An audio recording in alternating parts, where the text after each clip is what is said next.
Le roi Alpha croyait que son fils était né faible.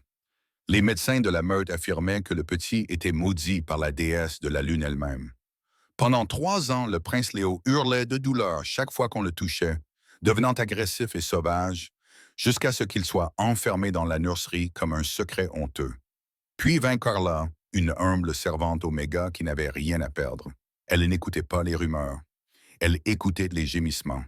Et lorsqu'elle a défié les ordres du roi pour baigner le chiot sale, ses doigts ont effleuré quelque chose de dur, caché profondément dans sa fourrure emmêlée. Ce n'était pas un nœud, ce n'était pas un os. C'était la tête d'une aiguille en argent noircie enfoncée directement dans la colonne vertébrale du chiot. Ce qu'elle a retiré cette nuit-là n'allait pas seulement sauver une vie, cela allait renverser un royaume. Les portes en fer forgées du domaine de la meute Silverwood se dressaient, comme les mâchoires d'une bête, menaçant de se refermer sur quiconque serait assez fou pour entrer.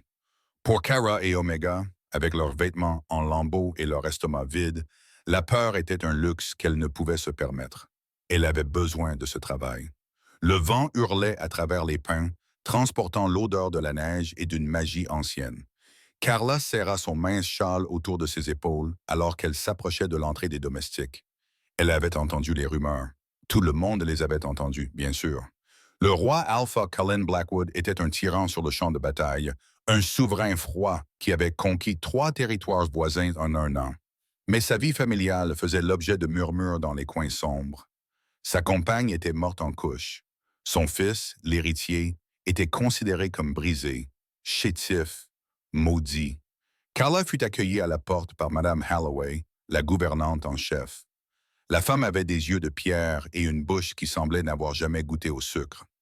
Vous êtes la nouvelle, Carla? Demanda Madame Halloway en regardant la jeune fille de haut. Oui, maman, répondit Carla en baissant les yeux comme une oméga bien élevée. Je suis ici pour le poste de nourrice, Madame Halloway ricana. Nourrice? Ne te fais pas d'illusions. Tu es ici pour nettoyer la saleté, pas pour câliner le prince.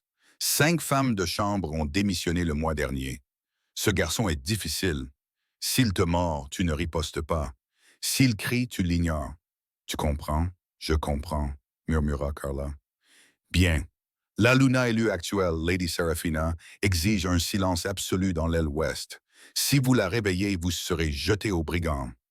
Carla acquiesça, le cœur battant à tout rompre dans sa poitrine. Elle fut conduite à travers les couloirs labyrinthiques en pierre du château. C'était magnifique, avec toutes ses tapisseries et ses appliques en or, mais l'air était lourd. Il y avait une odeur de stagnation, de tristesse. Lorsqu'elles arrivèrent à la porte de la nurserie, Madame Halloway l'ouvrit avec une lourde clé en laiton.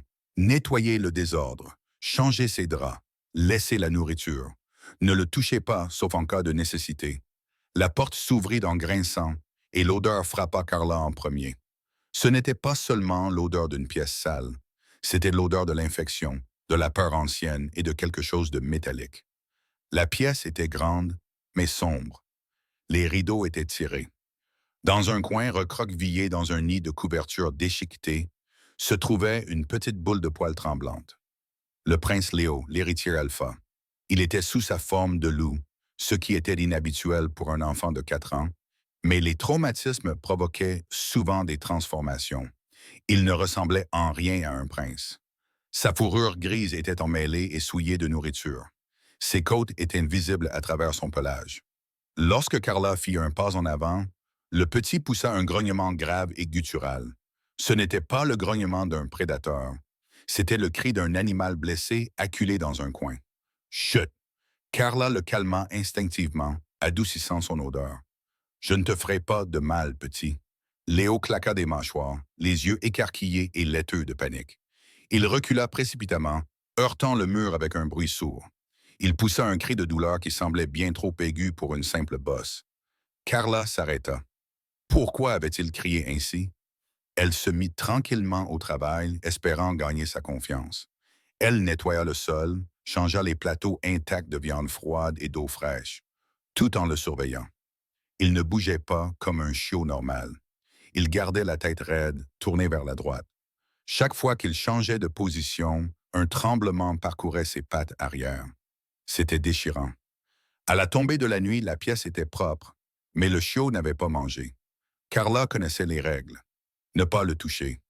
Mais son propre loup, une âme douce nommée Luna, gémissait dans son esprit. Il souffre, Carla. Aide-le. Elle prit un chiffon chaud et humide dans le bassin. Lentement, elle s'approcha du nid. Je sais que tu souffres, murmura-t-elle en s'asseyant sur ses talons à quelques mètres de lui. Mais tu ne peux pas dormir dans cette saleté, Léo. Ça va te rendre malade.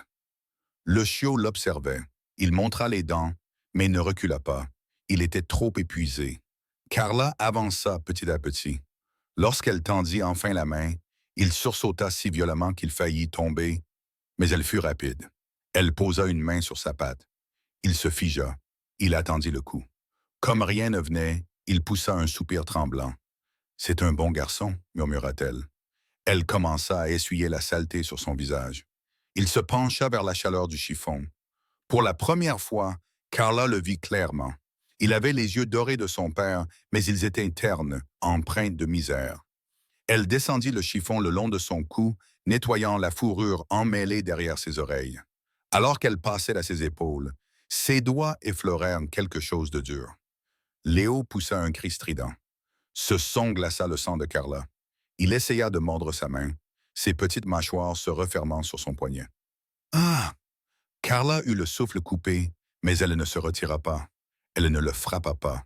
Elle endura la morsure, sentant que son agressivité était un mécanisme de défense pour autre chose. « Lâche prise, mon petit, » murmura-t-elle malgré la douleur. « Lâche prise. » Léo la lâcha en haletant, les yeux terrifiés. Carla regarda son poignet. Il saignait, mais elle n'y prêta pas attention. Elle regarda à nouveau l'endroit qu'elle avait touché sur son cou. La fourrure y était incroyablement épaisse, emmêlée en une touffe dure, mais sous la fourrure, la peau était chaude, fiévreuse. Elle devait voir. « Je suis désolée, murmura-t-elle. Je dois regarder. » Elle immobilisa doucement le chiot qui se débattait d'un bras et utilisa son autre main pour écarter l'épaisse fourrure grise à la base de son crâne, juste entre les omoplates. Ce qu'elle vit lui donna la nausée. La peau était irritée et rouge, suppurante de pus jaune.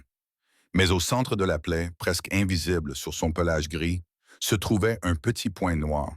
Ce n'était pas une tique, c'était du métal. Carla retint son souffle. Cela ressemblait à une tête d'épingle. Sans réfléchir, agissant par pur instinct pour retirer le corps étranger, elle attrapa une pince à épiler dans le plateau médical posé sur la commode. « Ne bouge pas, pria-t-elle. » Elle saisit la petite tête métallique noire et tira. Léo poussa un hurlement de pure agonie qui résonna sur les murs de pierre. L'objet glissa hors de la plaie. Il continuait à sortir. Ce n'était pas une attaque, c'était une aiguille.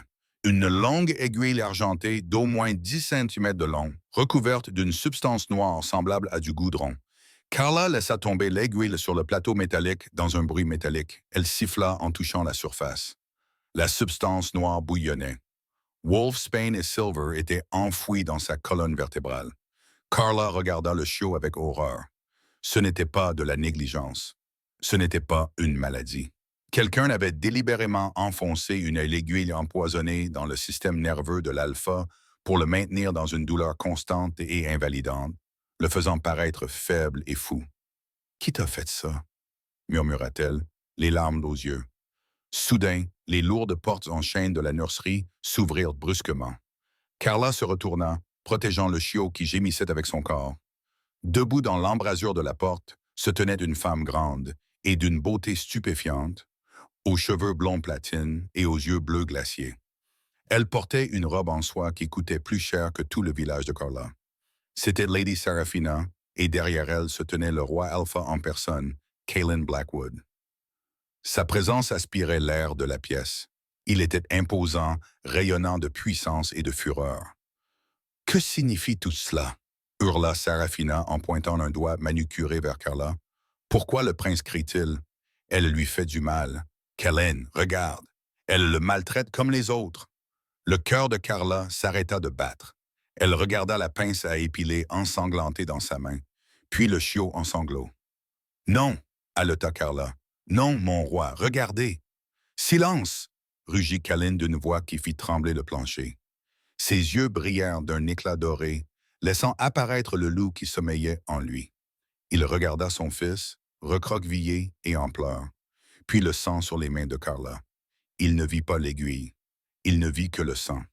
Éloigne-toi de mon fils, grogna Callan, en entrant dans la pièce comme un bourreau avant que je ne t'égorge.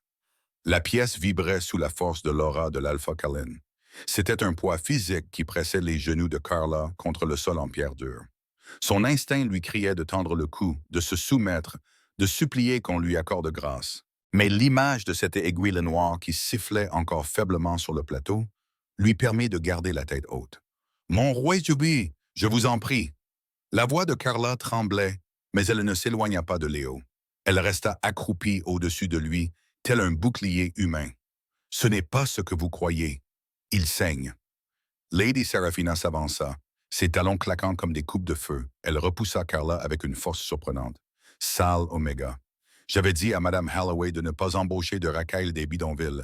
Regardez ce qu'elle a fait, Callan, elle l'a mordu. » Seraphina désigna le sang frais sur le cou de Léo, la blessure où l'aiguille avait été plantée. « Je ne l'ai pas mordu, s'écria Carla en se remettant à genoux. Je l'ai retiré. Regarde le plateau. » Callan était déjà à côté de son fils. Ses grandes mains cailleuses planaient au-dessus du chiot tremblant, ne sachant pas où le toucher sans lui faire mal. Léo gémissait, le nez enfoncé dans le matelas, épuisé par l'extraction, le plateau. La voix de Callan était basse, dangereuse. Il tourna son regard doré vers le support métallique. Seraphina bougea rapidement, trop rapidement. Alors qu'elle se précipitait pour réconforter le prince, sa manche de soie balaya le plateau métallique, le faisant tomber sur le sol dans un grand bruit. Les pinces, les cotons-tiges et les aiguilles noircies se dispersèrent sur le sol en pierre, roulant sous la lourde armoire en chêne. « Espèce d'imbécile maladroite !» cracha Seraphina à Carlo, cachant efficacement les preuves dans le chaos. « Tu l'as tellement bouleversé qu'il tremble. »« Il y avait une aiguille !» cria Carla, le désespoir la rendant imprudente. Une aiguille en argent enfoncée dans sa colonne vertébrale. C'est pour ça qu'il crie. C'est pour ça qu'il ne peut pas marcher correctement. Quelqu'un l'a mise là. La pièce devint silencieuse. Callan se leva lentement de toute sa hauteur. Il dominait Carla et avec ses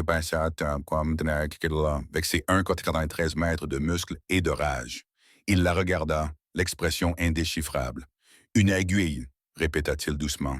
« Dans la colonne vertébrale de mon fils, vous rendez-vous compte de l'accusation que vous portez? Vous suggérez que quelqu'un dans ce château, dans ma meute, a torturé mon petit. Je ne le suggère pas, Alpha. Je l'ai vue.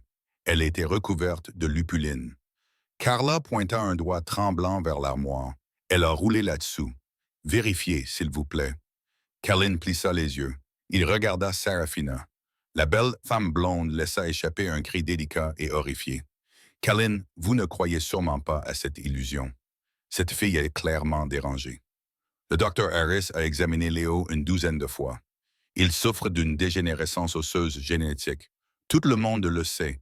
Elle lui a fait du mal et maintenant, elle invente des contes de fées pour sauver sa peau. Seraphina s'approcha du roi et posa une main possessive sur sa poitrine. Elle sent la pauvreté et le désespoir, Callan. Elle lui a probablement fait du mal pour essayer de le guérir, dans l'espoir d'obtenir une récompense. Callan regarda Carla. Il renifla l'air. Il pouvait sentir la peur de Carla, mais en dessous, il sentait autre chose. La vérité ou simplement la conviction d'une femme folle. « Garde !» aboya Callan. Deux guerriers en armure apparurent instantanément à la porte. « Fouillez sous l'armoire » ordonna Callan. Carla expira, sans s'être rendu compte qu'elle retenait son souffle. Il écoutait. Le garde s'agenouilla et braqua sa lampe torche sous le bois massif. Il passa son bras dessous. « Des moutons de poussière, monseigneur, une boule de coton. » Il se releva en secouant la tête, rien d'autre. Carla sentit son sang se glacer. C'était là. Je l'ai vu rouler. Elle regarda Seraphina. La luna élue souriait. Un petit sourire imperceptible qui n'atteignait pas ses yeux. Elle l'avait repoussé plus loin ou avait peut-être utilisé une subtile magie du vent. Non, elle n'était qu'un loup. Comment l'avait-elle déplacé? Menteuse. Seraphina siffla. Il était là. Carla hurla et se précipita en avant. Vérifiez à nouveau. Vérifiez le coup du chiot. La blessure est une perforation. Assez. L'ordre de Callan frappa Carla comme un coup physique, forçant son front à toucher le sol. Le docteur Harris examinera le prince immédiatement. « Quant à vous, dit-il en regardant Carla avec un mépris glacial. Mais tandis qu'il la regardait, son loup s'agita. Pourquoi l'odeur de vanille et de pluie de cette fille l'apaisait-elle alors même qu'il essayait d'être en colère? Pourquoi son instinct lui criait-il de la protéger plutôt que de la tuer? Il chassa cette sensation. Il était le roi alpha. Il se fiait aux faits, pas aux sentiments. Et les faits étaient que son fils saignait et que cet inconnu était la seule personne dans la pièce. Emmenez-la au donjon, ordonna Cullen en lui tournant le dos. Si le docteur Harris confirme les mauvais traitements, elle sera exécutée à l'aube. Cullen, attendez, supplia Carla tandis que les gardes l'attrapaient brutalement par les bras. Regardez ses yeux. Les yeux de Léo. Ils ne sont plus laiteux. Le poison a disparu. C'était vrai. Pendant une fraction de seconde, alors que les gardes traînaient Carla en arrière, Léo leva la tête. Le brouillard de douleur constante se dissipait. Ses yeux dorés rencontrèrent ceux de Carla. Il y avait de la reconnaissance, de la gratitude. Mais Cullen ne le vit pas. Il écoutait déjà Sarafina lui murmurer des paroles empoisonnées à l'oreille. « Tu es trop indulgent, mon amour », murmura Sarafina en caressant le bras de Cullen. « Nous devons renforcer la sécurité. Qui c'est qui l'a envoyé? Peut-être une meute rivale qui tente d'achever ce que la malédiction a commencé. » Alors que les lourdes portes du donjon se refermaient derrière Carla, la plongeant dans l'obscurité, elle comprit la terrifiante vérité. Ce n'était pas seulement une nounou cruelle ou un médecin négligent. Sarafina n'était pas seulement la fiancée du roi. C'était elle qui tenait le marteau. Et Carla, une inconnue sans meurtre ni pouvoir, était la seule à le savoir. Le donjon sous le château de Silverwood sentait le moisi, le sang séché et le désespoir. Carla fut jetée dans une cellule si humide que la mousse poussait en abondance sur les murs de pierre. Ses poignets, déjà meurtris par la morsure de Léo, étaient à vif à cause des chaînes de fer.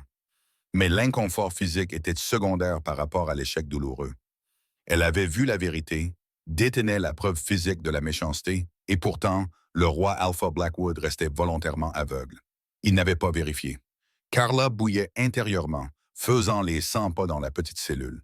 Il avait préféré croire sa parole plutôt que les preuves de l'agonie de son propre fils. Elle se concentra sur l'image des yeux de Léo, la lueur de raison, le bref aperçu d'une étincelle dorée sous la folie provoquée par le poison. Cela confirmait tout. Dès que l'aiguille avait disparu, la douleur s'était atténuée. Elle devait sortir. Pas pour elle-même, mais pour le petit. Sarafina allait se rendre compte que l'aiguille avait disparu et intensifier la torture, ou pire, trouver une solution plus permanente. Pendant ce temps, dans la salle d'examen stérile et lumineuse au-dessus du Dr. Harris, un médecin mince et perpétuellement nerveux s'occupait du prince Léo. Le roi Alpha Cullen observait avec une impatience rigide, les mains massives serrées en poing à ses côtés. Lady Sarafina se tenait à côté de lui, son expression parfaitement dissimulant son inquiétude maternelle. « Qu'y a-t-il, docteur » demanda Cullen d'une voix tendue, réprimant sa culpabilité. Il ressentait encore la froideur de sa fureur passée, mais restait convaincu d'avoir mis fin aux dangereuses illusions d'une servante désespérée. Le docteur Harris palpa nerveusement le corps du chiot. Leah était agitée, mais nettement plus calme que d'habitude. Il ne grognait pas, il ne mordait pas. Il se contentait de gémir doucement lorsque les doigts du médecin s'approchèrent de son cou. « Mon roi !» Le docteur Harris se mit à bégayer légèrement.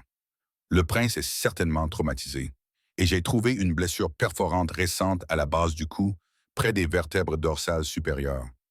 Cullen inspira brusquement. Il regarda Sarafina. Elle croisa son regard, les yeux bleus écarquillés et innocents. « Une morsure, alors ?» demanda Cullen, essayant de confirmer le récit de Sarafina. « Non, mon roi.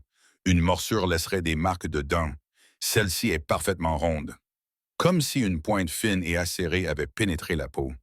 Le docteur Harris fit une pause, des gouttes de sueur perlant sur son front.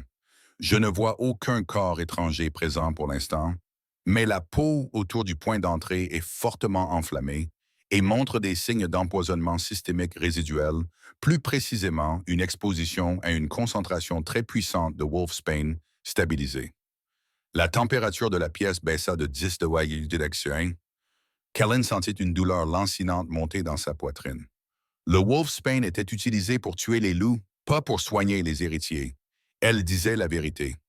Il se tourna brusquement vers le médecin. Et vous n'avez jamais détecté cet empoisonnement systémique auparavant. Iris, vous m'avez dit qu'il s'agissait d'une dégénérescence osseuse congénitale. Vous traitez mon fils avec des toniques nutritifs spécialisés depuis 3 ans. Mon roi, je vous le jure, Harris tremblait. Les symptômes étaient déroutants. Les spasmes musculaires, la rigidité, la douleur chronique. Associés à un faible poids à la naissance, ils imitaient parfaitement la maladie génétique rare, appelée maladie de l'argent. De plus, j'ai effectué des radiographies. Vous lui avez fait passer une radiographie hier? Harris intervint doucement Sarafina en posant une main apaisante sur le bras de Kellen. Sa voix était douce, empreinte de raison. Bien sûr que non. Kellen, la servante, l'a poignardé aujourd'hui. Elle a utilisé une aiguille empoisonnée pour le rendre malade, puis a essayé de nous faire porter le chapeau. Elle a causé cette blessure pour confirmer son histoire farfelue. La vraie question est de savoir comment elle a fait passer Wolfsbane devant les gardes du périmètre.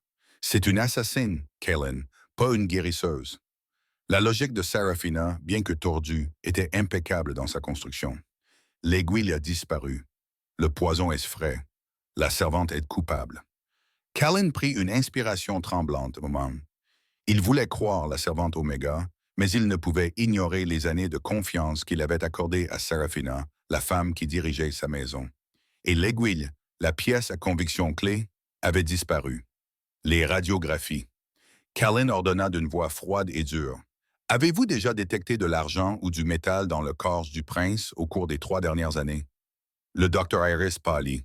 Elle mélangea nerveusement ses documents. Non, mon roi, jamais. J'ai les dossiers. Rien. Callan acquiesça en fermant les yeux.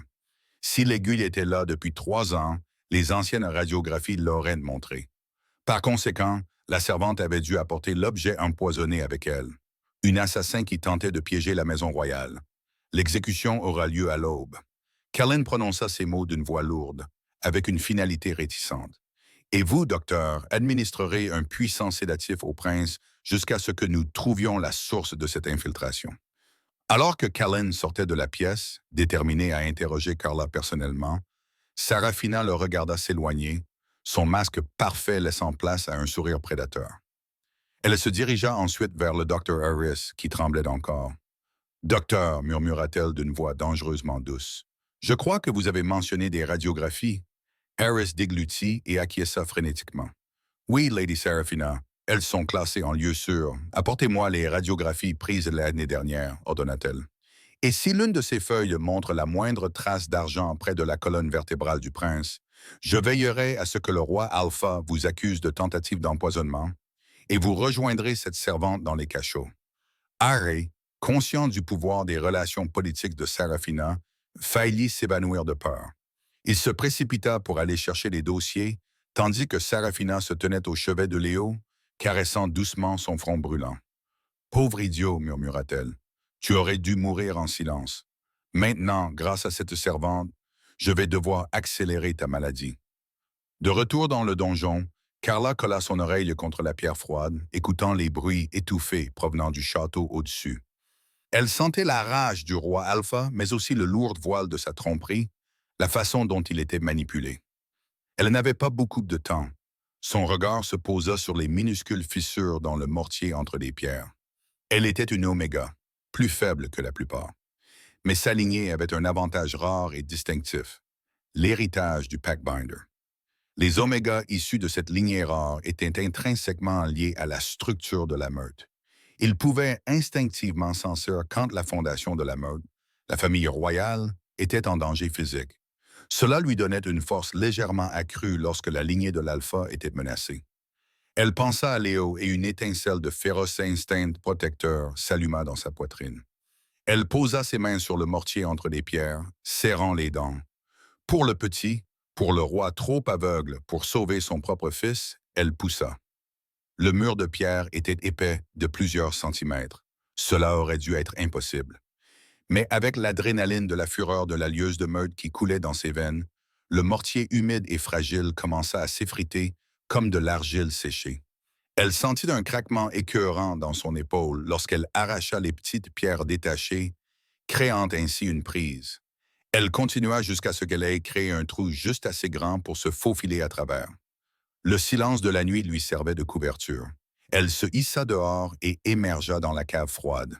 Elle était libre, mais elle se trouvait désormais à l'intérieur du château, traquée, et avec seulement quelques heures avant l'aube, elle se déplaçait avec la grâce silencieuse d'un félin sauvage, suivant l'odeur du métal froid et du bois ancien vers le seul endroit où elle pourrait trouver la vérité, le bureau du Dr. Harris. Lorsqu'elle atteignit le bureau du médecin, la porte était une jarre.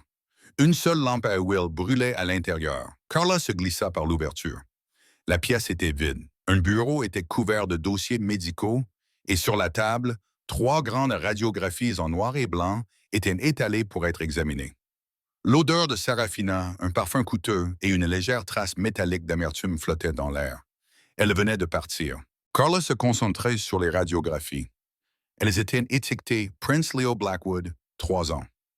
Les 2 premières étaient en normal, celles de la hanche et de l'épaule, mais la troisième, un gros plan de la partie supérieure de la colonne vertébrale, fit haleter Carla. C'était faible, mais indéniable. Une longue ombre argentée et droite sous la peau des vertèbres, exactement là où elle avait retiré l'aiguille. Le docteur Harris avait menti. L'aiguille était restée là tout ce temps. Sarafina avait fait chanter le médecin pour qu'il le cache. Carla enroula rapidement la radiographie et la glissa dans sa tunique. C'était la clé. Elle avait la preuve, mais elle devait trouver l'aiguille, l'arme argentée elle-même, pour vaincre véritablement l'élu de Luna. Elle savait où Sarafina se rendait, dans les appartements du roi pour semer le doute avant leur repas commun. Carla devait les affronter maintenant, avant que l'Alpha n'aille se coucher et que les ordres d'exécution ne soient finalisés. Elle quitta le bureau, la radiographie enroulée craquant comme une promesse de justice, et se dirigea vers l'aile privée du roi, un endroit où aucune servante Oméga n'oserait jamais s'aventurer. Le bureau privé du roi était somptueux, rempli de livres reliés en cuir et embaumant le cèdre et le puissant musc alpha. Callan était assis à son lourd bureau en acajou, la tête baissée. Il ne travaillait pas. Il était submergé par la culpabilité de son échec. Il avait promis à sa défunte compagne Lyra qu'il protégerait leur fils. Au lieu de cela, Léo était prisonnier de sa propre douleur, et Callan venait de condamner la seule personne qui semblait sincèrement se soucier de lui. Exécution à l'aube. Ces mots avaient un goût de cendre. Sarafina entra dans la pièce avec 2 verres de vin rouge rubis foncé. « Tu as l'air stressé, mon amour, dit-elle d'une voix pleine de compassion. Elle lui tendit un verre. « Prends ça, tu mérites un peu de répit. » Callan prit le verre, ses sens s'émoussant momentanément alors qu'il inhalait le riche arôme fruité. « Je déteste condamner les gens, Sarafina. Mais cette servante, elle avait l'air complètement folle.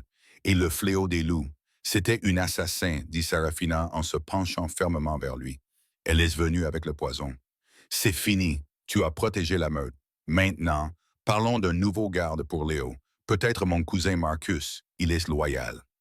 Marcus, marmonna Callan en buvant une longue gorgée de vin. Il avait un goût légèrement métallique, étrange. Soudain, les lourdes portes en chêne du bureau s'ouvrirent brusquement, claquant contre le mur de pierre. Carla se tenait là, haletante, les yeux exorbités, couverte de la saleté de la cave. Sa tunique fine était déchirée, et la puissance brute de sa rage de Pathbinder la faisait paraître plus grande, redoutable. « Ne buvez pas ce vin, Alpha. » Carla hurla en pointant un doigt tremblant vers le roi. « Il est empoisonné. Elle vous empoisonne aussi. » Callan la fixa, stupéfait. Les gardes avaient dû manquer sa fuite. Le visage de Sarafina, cependant, se déforma instantanément en une véritable fureur. « Vous, comment osez-vous, garde ?» hurla Sarafina en s'avançant vers Carla. « Attendez, dit Callan d'une voix lente et grave. Il leva le verre de vin et examina le liquide sombre. Il le renifla à nouveau. L'odeur métallique était plus forte maintenant. Le rayon X-alpha. Carla se précipita, déroula le film fragile et le jeta sur son bureau. Elle mentait. Le médecin avait menti. L'aiguille était en lui depuis plus d'1 an. Les yeux de Callan parcoururent la radiographie. Il vit l'ombre argentée, la preuve irréfutable. « Ce n'était qu'un vieux fil », cria Sarafina en saisissant le verre des mains de Callan et en essayant de le briser sur le sol. « Elle est folle. Elle doit mourir. » Callan réagit avec la rapidité d'un véritable alpha. Il attrapa le poignet de Sarafina juste avant que le verre ne touche le sol. Il serra. Non, il grogna, les yeux dorés, les paupières dilatées. Sarafina, dis-moi la vérité. La vérité, c'est qu'elle est une menteuse et une espionne. Elle a volé une relique de la meute. Sarafina se débattit, les yeux scrutant la pièce à la recherche d'une issue. Et le vin? Demanda Carla d'un ton provocateur en montrant le collier en argent que Sarafina portait toujours. Elle porte une petite fiole d'odilus cristallisée autour du cou. Elle l'a mise dans le vin pour émousser vos sens. Elle voulait que vous me tuiez sans réfléchir. Callan relâcha le poignet de Sarafina et lui arracha le pendentif en argent orné de son cou.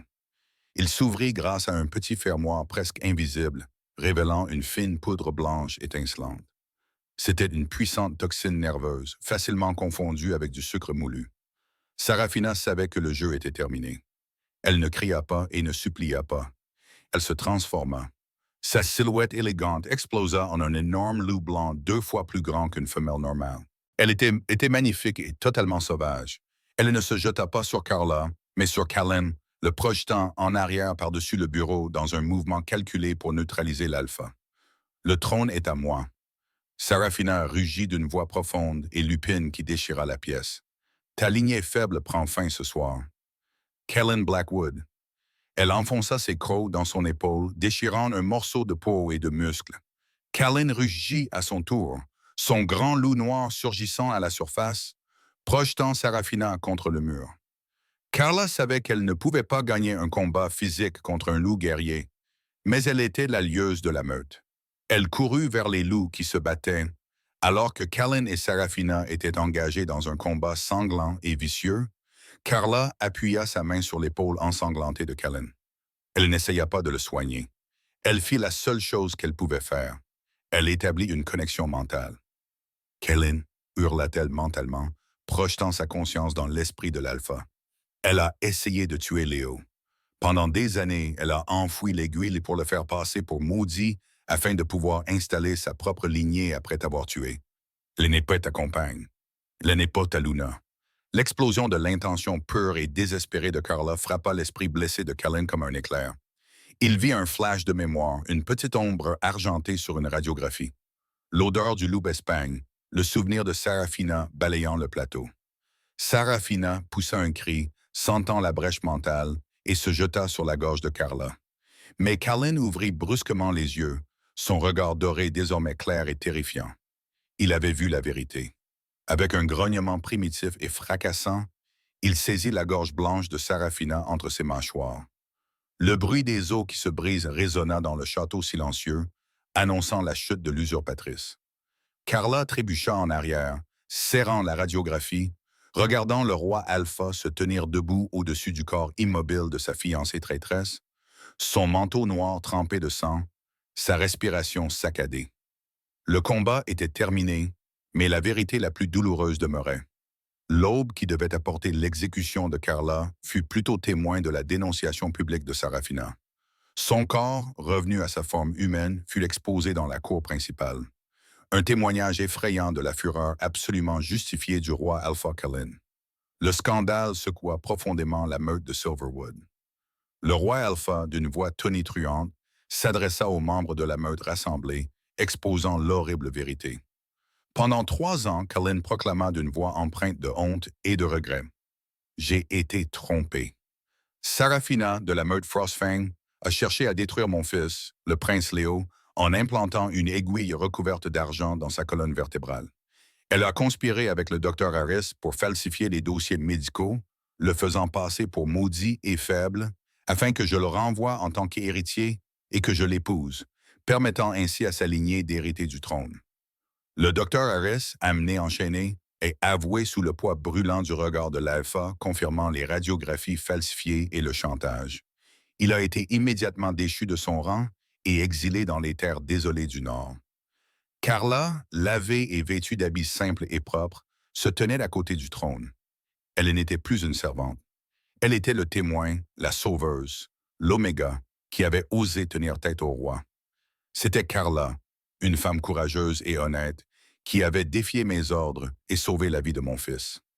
Callan continua à balayer la foule de son regard doré jusqu'à ce qu'il se pose sur elle. Je lui suis redevable d'une dette que je ne pourrai jamais rembourser. Les anciens de la meute exigèrent immédiatement que justice soit faite. Elle doit être élevée, mon roi. Elle est la véritable protectrice de l'air. Carlin attendit que le silence s'installe avant de reprendre la parole. Justice sera faite pour son courage. Carla est par la présente déclarée gardienne royale du prince Léo. Elle vivra dans l'aile royale, bénéficiera de la protection totale de la meute et aura accès à toutes les ressources nécessaires au rétablissement complet du prince. Carla sentit le poids de son nouveau titre s'abattre sur ses épaules. C'était un grand honneur pour une Oméga, mais c'était aussi un fardeau. Dans les jours qui suivirent, la vie de Carla fut transformée. Elle supervisa le processus de guérison de Léo, s'assurant qu'un véritable médecin de la meute, une gentille bêta nommée Dr. Vivienne, supervisait sa désintoxication et sa physiothérapie. Léo, qui ne souffrait plus atrocement, commença à reprendre sa forme humaine. C'était un petit garçon calme, avec les magnifiques yeux dorés de Callan, désormais remplis de curiosité plutôt que de peur. Il s'accrochait à Carla, incapable de supporter la séparation. Callan, quant à lui, était un homme brisé qui tentait de se reconstruire. Il venait souvent dans l'aile de la nurserie pour observer son fils. Il se tenait maladroitement dans l'embrasure de la porte, rayonnant d'une douleur paternelle silencieuse. Un soir, Carla le trouva là, regardant simplement Léo dormir enfin paisiblement dans un vrai lit. Il dort toute la nuit maintenant. Mon roi Diane, dit Carla doucement en s'approchant de lui. Callan, corrigea-t-il automatiquement. Je t'en prie, je ne suis pas ton roi ici, Carla. Je ne suis qu'un père qui a été stupide. Tu as été trompé, Callan, dit-elle en s'appuyant contre le cadre de la porte. Il est facile de faire confiance à la personne qui partage ton lit et ton sang. Callan tressaillit au mot « sang ». Je suis hanté par le fait que j'ai failli te faire exécuter pour m'avoir dit la vérité. J'ai fait passer ma fierté avant la vie de mon enfant. Il se tourna vers elle, le regard intense. Pourquoi n'as-tu pas fui quand tu t'es échappé du donjon? Tu avais la preuve. Tu aurais pu te sauver et nous dénoncer de loin. Parce qu'il est un héritier alpha et que je suis une oméga qui lie la meute. Kara expliqua simplement. Ma lignée sent le danger qui pèse sur la lignée alpha. Il était en danger et toi, l'alpha, tu étais compromis. Je ne pouvais pas partir. Callan la fixa, absorbant cette loi rare. Une liante de meute, une louve née avec une loyauté intrinsèque envers le sang régnant. C'était une lignée ancienne, respectée et presque éteinte. Il la regarda vraiment la femme qu'il avait mal jugée. Carla n'était pas aussi éblouissante que Sarafina. Elle était calme, posée et possédait une force sereine. Son parfum, la vanille et la pluie, étaient la seule chose qui avait apporté la paix dans sa vie chaotique et douloureuse. Et maintenant, son fils s'épanouissait sous sa garde. Carla, commença-t-il en s'approchant, je dois te poser une question cruciale, une question que j'aurais dû te poser il y a 3 ans. Sa voix se réduisit à un murmure.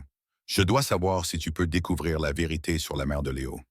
Le cœur de Carla se mit à battre à tout rompre, mais Luna Lyra était morte en couche, n'est-ce pas? C'est ce qu'on m'avait dit. Callan admit que ses yeux s'assombrissaient, mais après le complot de Sarafina, je ne fais plus confiance à rien.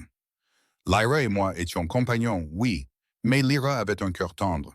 Elle tenait un petit journal intime dans lequel elle détaillait ses inquiétudes concernant la présence constante de Sarafina au château avant la naissance de Léa.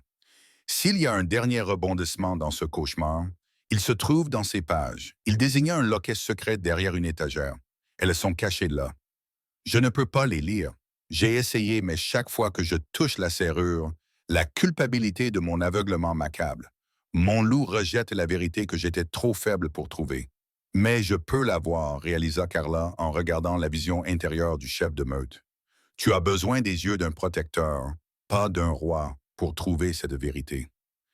Elle se dirigea vers la bibliothèque, trouva facilement le loquet et en sortit un petit journal relié en cuir.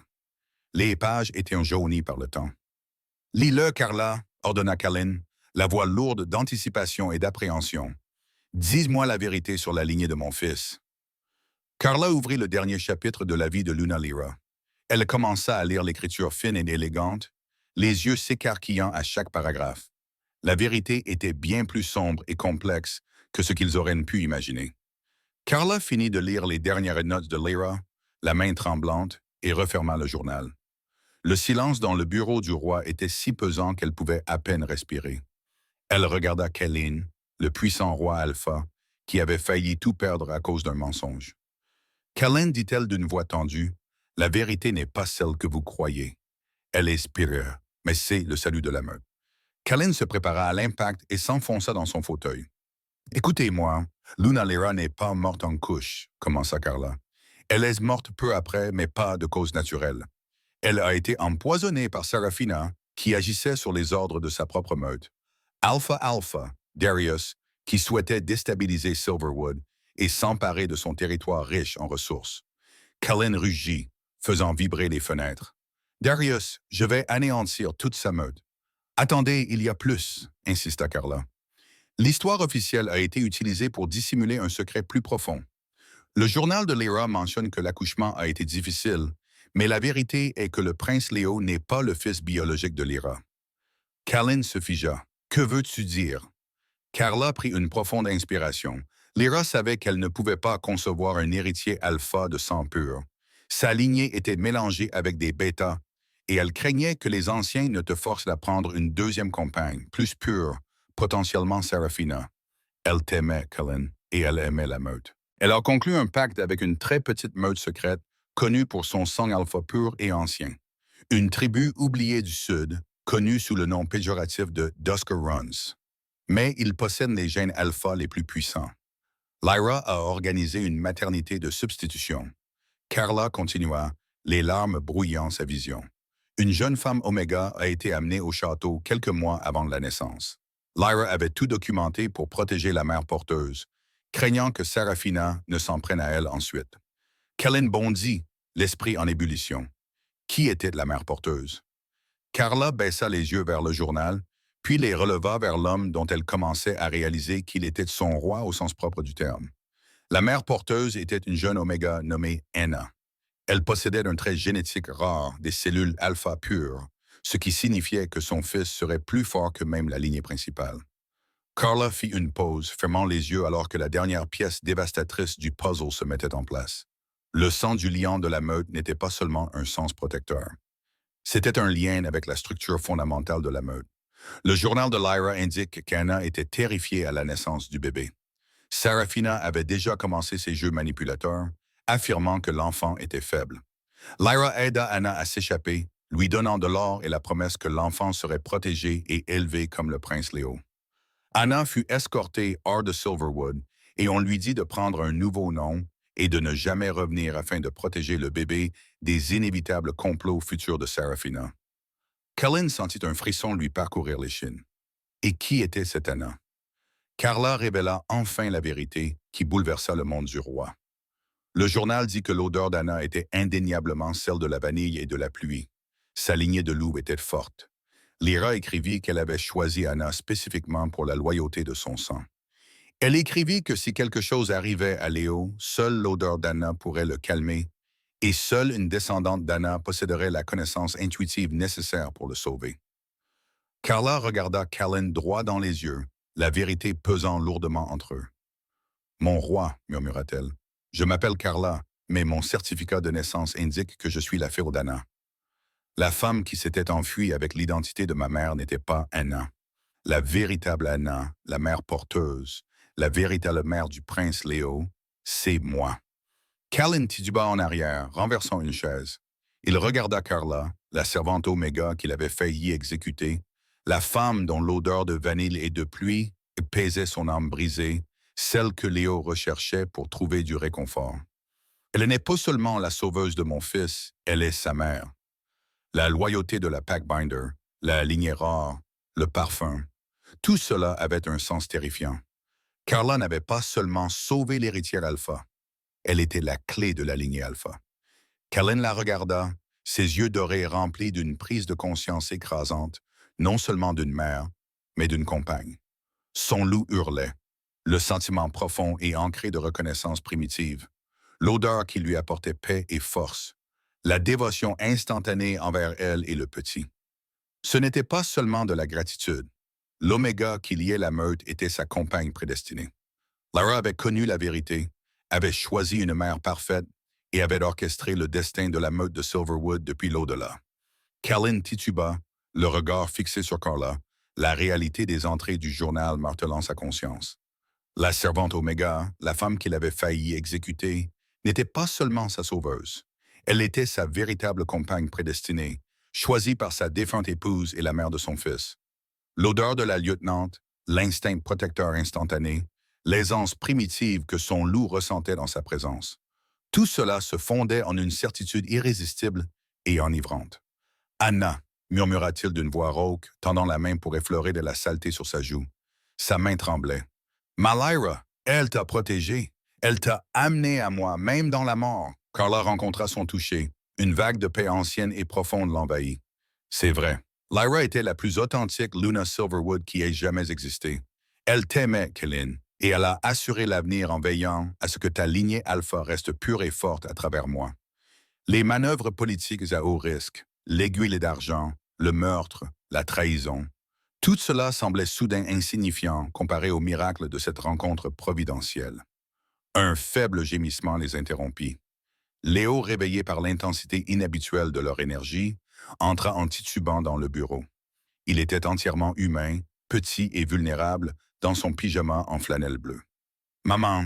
murmura le garçon en se frottant les yeux endormis, avant de passer devant Callan et d'enlacer Carla par la taille. Ce mot déchira la poitrine de Callan, un son si pur qu'il eut l'impression que son cœur était en train d'être refondu. Carla s'agenouilla, attirant Léo dans ses bras, le serrant fort pour la première fois, sans craindre d'être interrompue ou jugée. « Oui, mon petit chéri, maman est là, je suis juste là. » Callan s'agenouilla à côté d'eux, un alpha imposant réduit à un humble père au roc. Il posa une main massive sur la tête de Léo, l'autre fermement sur l'épaule de Carla, reconnectant enfin le cercle brisé de leur famille. Ce moment n'avait rien à voir avec la meute ou le trône. Il s'agissait simplement d'un acte profond et simple d'appartenance. La transition au sein de la meute de Silverwood fut rapide. Mais non sans urge. La déclaration officielle de Callan désignant Carla comme la véritable Luna, sa compagne et la mère biologique de Léo, provoqua une onde de choc au sein du Conseil. Cependant, les preuves incontestables de la trahison de Sarafina, les radiographies falsifiées et la paix indéniable qui émanait désormais du prince Léo, auparavant affligé, ont fait taire la plupart des dissidents. Les anciens témoins de la puissante connexion instantanée de la famille Alpha ont immédiatement prêté allégeance. Carla, la servante Oméga, était désormais la reine Alpha. Carla, en tant que nouvelle Luna, a immédiatement apporté les changements nécessaires. Elle n'était ni tape à l'œil ni exigeante. Elle était méthodique. Elle renvoya tous les serviteurs qui avaient été engagés par Sarafina, à commencer par la cruelle gouvernante, Madame Halloway. L'aile de la nurserie fut débarrassée de son atmosphère stérile et étouffante et transformée en un espace lumineux et sûr, rempli de rire et de l'odeur des biscuits chauds. Sous la supervision constante et aimante de Carla, Léo s'épanouit, et les spasmes musculaires persistants disparurent complètement. Il apprit à se métamorphoser à volonté, son petit corps se transformant en celui d'un louveteau alpha, en bonne santé et espiègle, tel qu'il était censé être.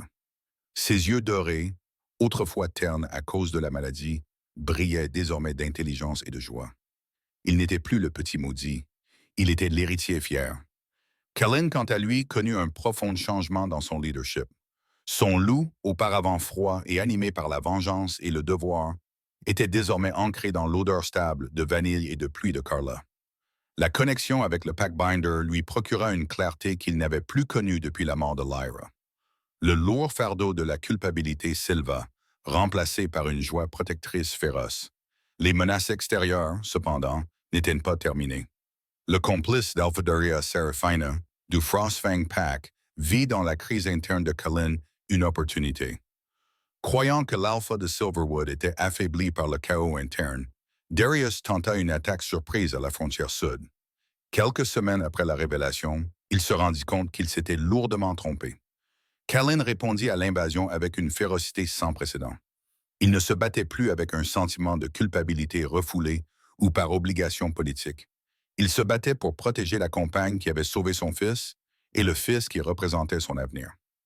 Carla, restée au château, utilisa son pouvoir de Packbinder. Elle se lia à Callan non pas physiquement, mais spirituellement, renforçant ainsi l'unité mentale des guerriers de Silverwood.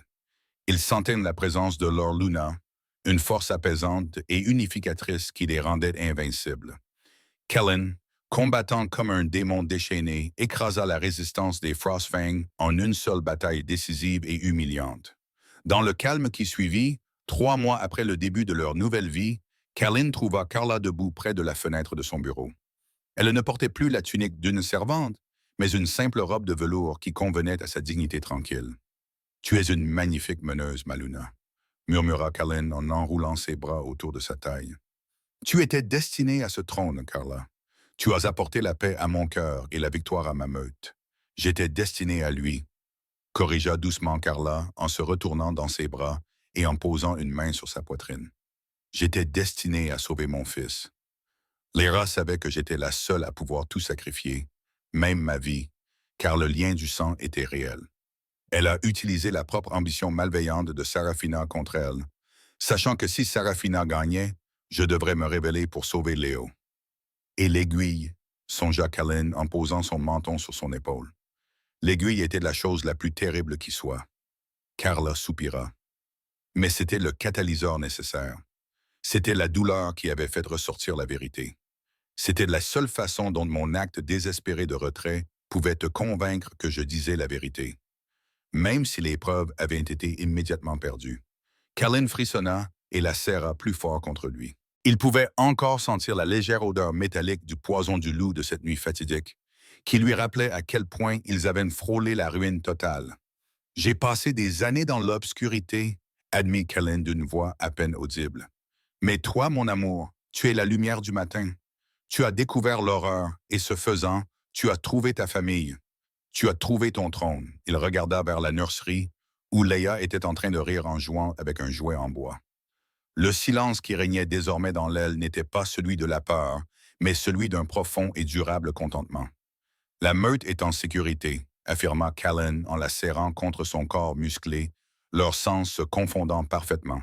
« Le roi est entier et la petite dort enfin en paix. » La véritable Luna de Silverwood avait souffert, combattu et vaincu. Elle avait mis au jour une vérité horrible et, ce faisant, avait revendiqué l'avenir qui lui était destiné depuis toujours. Cette histoire est plus qu'un simple conte de fées. Elle témoigne du fait que la vérité finit toujours par éclater, même lorsqu'elle est enfouie sous l'argent et le loup Espagne. Le courage de Carla n'a pas seulement sauvé un chiot. Il a sauvé un royaume et a apporté au roi Alpha sa Luna prédestinée. Mais la haine de Sarafina était forte, et Alpha Darius ne sera pas le dernier ennemi à défier la nouvelle famille Blackwood. Avez-vous remarqué tous les rebondissements subtils que Lyra a mis en place pour s'assurer que Carla retrouve son chemin? Faites-moi part de votre partie préférée de cette saga épique dans les commentaires ci-dessous. Si vous avez ressenti le drame et la passion, cliquez sur le bouton « J'aime » dès maintenant. N'oubliez pas de partager cette vidéo avec un autre amateur de romance et cliquez sur « S'abonner » et sur la cloche de notification pour ne pas manquer le prochain chapitre de l'avenir de la meute Silverwood. Nous publions une nouvelle histoire chaque semaine. Rejoignez la meute.